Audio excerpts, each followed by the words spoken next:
Good day mga ka-sports natin dyan.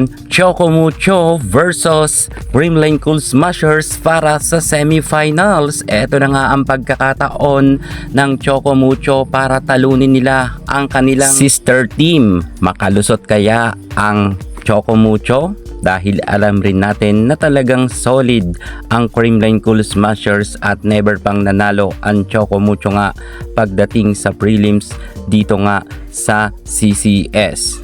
Choco Mucho medyo lumalaban naman sapagkat si Sisirundi na nga ay bumabanat ng score, pero limited lang ang mga players pagdating sa Choco. Hindi kagaya dito sa Creamline ay sobrang dami talagang pwedeng hugutin sapagkat ang Choco Mucho kasi ay karamihan ng players ay mayroon injury. Star player si Sirundina, hindi lang siya ang inaasahan sapagkat itong si Isa Molde ay pumupuntos. Halos sunod-sunod rin ang kanyang naibibigay na scores, kung kaya kitang-kita naman natin na nakadikit ang Choco Mucho sa Creamline Cool Smashers at nakikipagpalitan nga itong si Sirundina at si Molde ng malalakas na hampas kay Tots Carlos. Palaban man si Sirundina at itong si Isa Molde, pero pagtapos ng second technical timeout ay nakalamang ang Creamline ng 2 puntos at ito naman ay masasabi natin na kaunti lang ang kalamangan ng Creamline. Kayang-kaya pa tong habulin ng Choco. Grabe ang effort ngayon ni Sirundina at ng kanyang buong team, pero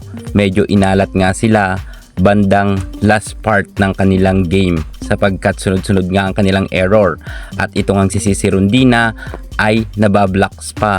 Grabe talaga, sayang dahil 19-22 na ang scores pero nasilat pa ng Creamline ang pagkapanalo. Nagtapos ang kanilang score sa 19 at 25 at panalo nga sa set 1 ang Creamline. So ibig sabihin talagang sure na tayo na battle for gold na ang Creamline. Creamline Cool Smashers kontra Petrogas Angels na nga ang maghaharap para sa finale.